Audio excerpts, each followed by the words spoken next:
Në Grykën e Kaçanikut, mbilumi Lepens, është realizuar një nga veprat më të veçanta infrastrukturore në rajon, pjesë e autostrada Prishtinë-Shkup.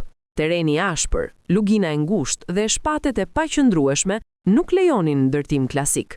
Në vend që mali të coptohej dhe të rrezikoheshin rrëshqitje masive dheu, u zgjodh zgjidhja më e vështirë, por më e zgjuar. Autostrada u ngrit në ajër. Afroj 6 kilometra viadukte mbi kolona të larta betoni që kalojnë mbi lum dhe mbi teren problematik, duke minimizuar ndërhyrje në natyrë dhe duke garantuar siguri afatgjatë.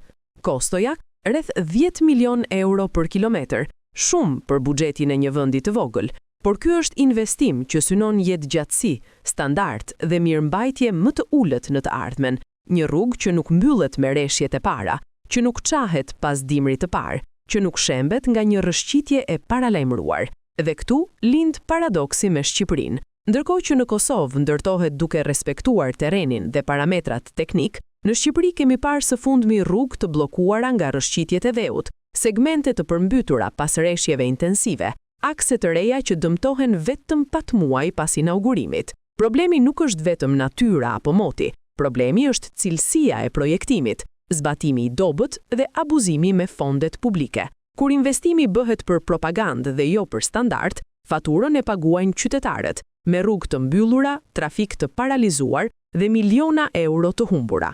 Inxhinieria e mirë nuk sfidon natyrën me arrogancë, ajo bashkjeton me të, dhe diferenca mes dy qasjeve shihet qartë. Njëra ndërton për dekada, tjetra për një prerje shiriti.